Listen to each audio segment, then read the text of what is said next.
Hello, students. Today I'll do Unit 3 and 4 of the essay What I Require from Life by JBS Haldane. I'll do Unit 3 first. I want to see every healthy man and woman on the planet at work. So he wants to see every healthy man and woman doing work.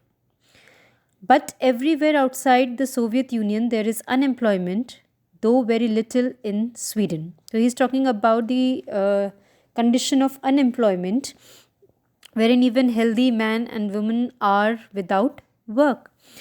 I am a socialist because unemployment, at least during times of depression, is an essential feature of capitalism. So he now, in this entire unit, you will see that how he defends himself on being a socialist and justifies himself on being a socialist. He says that I am a socialist because unemployment is a feature of capitalism when we are talking about recession or depression. I want the workers to see the fruit of their own work, not in profits for others, but in their own and their friends' well being. So, what he wants the workers to have an upper hand. He wants that the workers should enjoy the fruits of their hard work and they should not work for the profit of other people rather than for themselves and for their beloveds or their loved ones' well being. So, the workers should keep themselves on the topmost priority rather than working for the well being of other people. My main personal complaint is that my work is not applied. I discover new biological facts, but no use is made of them because although the community would benefit, no individuals would make profits from their application. Now he is putting forward a complaint. He says that my work is not applied. Whatever experiments he make being a scientist, these experiments are not applied. He says that he has made a number of discoveries in discoveries of biological facts, but they are of no use to individuals. They might be useful for community, but not to the individuals. So, therefore, as these biological discoveries are not useful for individuals, they are not actually applied in the society. I want to see the workers controlling their conditions of work as I control my own to a considerable extent. So he is here speaking in favor of the labor class, the workers.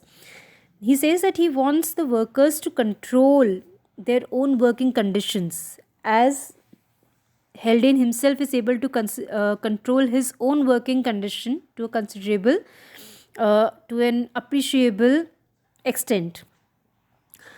Most work is dull. Much of it is unhealthy and exhausting. So he says that most of the work is dull, it's melancholic, it's boring, and much of it is unhealthy also, not suitable for health, and it is very tiring. This need not be the case, and I believe will not be after a few generations of democracy in industry. So he says that the working condition being boring or dull or unhealthy and exhausting is just the condition which he is witnessing at present. But he says that this need not be the case in future after a few generations. How pleasant work can be is shown by a simple fact. When we have time and money to spare, two of our favorite occupations are hunting and gardening, the work of our Paleolithic and Neolithic ancestors, respectively. So he says that if I put in simple words, the naive example of how work can be pleasure giving or how pleasant work can be is that if we have enough of time and money to spare, then the most favorite occupations or time pass jobs for us are hunting and gardening. Now, hunting and gardening were respectively the works during Paleolithic, that is Stone Age, and Neolithic, that is the later Stone Age. So, the people of the Stone Age or the Paleolithic Age, they earned their living or they survived by hunting. And in the later Stone Age, that is the Neolithic Age, the ancestors or the people of that age actually survived by following gardening. So he says that if we compare those ages with our present age, so what common thing we can trace is that how we can seek pleasure during our leisure time when we have money and time to spare by pursuing our favorite occupations, that is hunting and gardening, okay, which are somehow related to the Stone Age and the later Stone Age. I am a socialist because I want industry to be controlled by the workers. So, another reason why he is a socialist, he states that I want the industry to be controlled by the workers, not the masters. Freedom should begin at the workshop. So, freedom, what he wants is freedom should begin in the workshop. I want to see every man and woman as healthy as possible. What he wants is that he wants to see each and every man and woman to be healthy. This implies food, housing, and medical attendance of the quality and quantity which human biology demands and modern technique can supply. So he says that if I want to see every man and woman to be healthy, this means that actually what is the requirement of the present time so that every man and woman can be healthy? It is food, housing, and medical facilities, and they should be available in good quantity and quality, which is the demand of human biology, and the modern techniques can even supply uh, these facilities in good quantity and quality. Next, he says, I want to see the end of class subjection and sex subjection. So, he wants the end of class discrimination and sex discrimination, where we see the subjugation of the poor to the rich and of females to the male fraternity. Only so will the equality, which is the condition of fraternity, be achieved. So, he says that if we want equality to be established and we want to see brotherhood in society, then we need to end class distinction and sex distinction. Since the main barriers between the classes and the main reasons for the subjection of women are economic, I look to a revolution in the economic field for their end. So he says that if I am propagating about the end of class distinction and sex distinction and subjection, then he says that uh, the main reason behind it is economic. So he wants revolutionary change in the economic field in order to bring to an end to the subjection of women to men and the subjection of poor to rich. I am a socialist because I want to see my fellow men and women enjoying the advantages which I enjoy myself. Now, this next argument, why he is a socialist, he says that he wants to see his fellow beings, whether it is men or women, he wants them to enjoy the advantages which he enjoy himself. I know that socialism will not confer all these advantages in an instant. But if I live to see capitalism overthrown and the workers in power through most of Europe, I shall die happy. Now he says that changes won't happen overnight. He is pretty sure that although he is a propagator of socialism, but he says that socialism won't be established overnight. It will take time, and socialism won't confer or grant all these advantages at once. But till he is alive, he is living in this world, if he is able to witness the abolition of capitalism and the establishment of socialism in front of him in most of the Europe, then he would die a happy man. Next, he says, certain things are lacking in my life of requirements, notably peace and security. Now, he has already presented a list of his basic requirements from life, and next, he says that there are few more things on my list, and these are peace and security. It is futile to require things which one is most unlikely to obtain. Now, he says that it is really useless and worthless to mention certain things which a person knows that it is doubtful whether he'll be able to obtain those things or not. And he believes that peace and security are two such requirements which he is uselessly mentioning here. He says that fascism is a living reality, and fascism, as Hitler and Mussolini explicitly state and prove by their actions, implies war.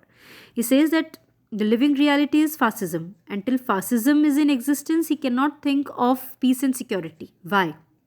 Because he says that if we look at the actions of Hitler and Mussolini, it clearly exhibits that fascism means implication of war. War is spreading at present. I sincerely hope that it will not spread over the world as it spread in 1914 to 1917. So he is living in an age which is an age of war. And he says that he really hoped that this war won't last like the First World War. But I do not look forward to perfect peace till fascism is dead. So he says that until and unless fascism is brought to an end, I do not look forward to a perfect peaceful world. I fully realize that peace and security are rightful aims, and that my own desire for violent adventure is probably merely an adaptation of the age in which I live. So he says that although I completely realize that peace and security are rightful aims, uh, and he says that my own desire for violent adventure is actually an adaptation. It is, why he is desiring or why he desires for violent adventure, because this is the demand of the age in which he is living. Okay, so although the rightful claim is for peace and security, but on the contrary, he desires for violent adventure. Why? Because this is the demand of his age in which he is living.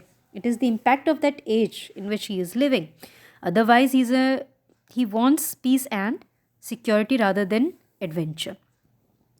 I am a child of my age and all the worse for being one.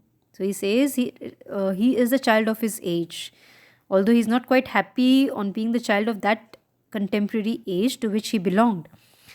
I therefore demand security rather than adventure for others. So therefore he says that I would actually sensibly demand for security for other people rather than adventure. He wants adventure for himself but security for others. I have said nothing about many things which I desire to see, such as spread of education and an increasing application of scientific methods in all branches of life. So he says that there are a few more things which I have not yet mentioned and which I desire to see, which I want to see. For example, he wants to see the spread of education and an increasing application of scientific methods in almost all branches of, in all areas or all walks of life. From what I have seen in Russia and in Spain, I do not doubt that these and other good things would follow almost automatically if our class distinctions were abolished. So finally, he says that if I want to see peace and security in my country, in the society around me, then the only thing required is abolition of class distinction. Then only peace and security can be established in the world or in the country, in the society around him. To sum up, for myself, I require food, warmth, work, liberty, health, and friendship. For the society in which I live, I require socialism. So finally, he gives a conclusion to his list of what actually he requires from life. He says that to conclude for himself, he requires food, warmth, work, liberty, health, and friendship. But for the society in which he is living, he requires socialism. Now, coming to Unit 4, supplementary to my requirements of life are my requirements of death. So, till Unit 3 is completed, we see that Haldane has mentioned what he requires from life. But when we begin reading the unit 4, we see that he starts talking about what he requires of death.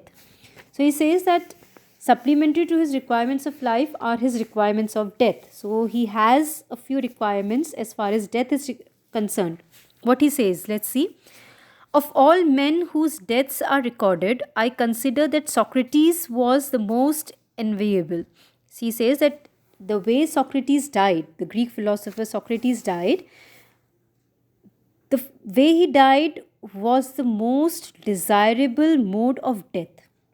Why? He gives the reasons after this. He says he died for his convictions when he could easily have survived by betraying them. Socrates remained very firm with his beliefs, his convictions till the last breath of his life. And he could have survived in his life by betraying these convictions, these beliefs, these concepts. But he did not do that. He lived with his principles, he lived with his beliefs, he lived with his convictions.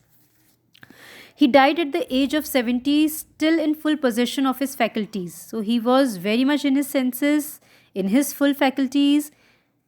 He had complete control over his body and mind when he died at the age of 70. But having completed all the work which he could reasonably hope to do, although he died at the age of 70, but he had already completed all those works which he actually wanted to complete in his life. So he had accomplished all his liabilities, he had accomplished all his dreams when he died at the age of 70. And he died laughing. His last words were a joke, and the best part about his death is that Socrates died laughing. The last words which he uttered were actually related to a joke. Now, what finally Haldane states? He says, I do not require of death that I shall be as fortunate as Socrates. He says that I believe that I won't be as fortunate as Socrates to die such a beautiful death where I'll be able to accomplish all my desires. But he says that a death which fulfills all the three conditions of his is very rare. So it's a rare achievement to die a death of Socrates. But if I can achieve even two of them, I shall have done well. And though my friends may lament me, I trust that they will not pity me.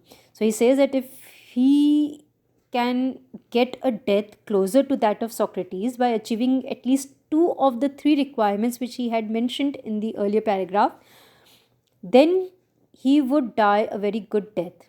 And although his friends would feel aggrieved on his death, but they won't feel pity for him. Why? Because he would have accomplished a few of his requirements in life, and he would die a very peaceful death on accomplishing those dreams and those desires which he had dreamt of during his lifetime. So that's all for the explanation of the essay What I Require from Life by J.B.S. Haldane. With this, we complete this essay. Thank you.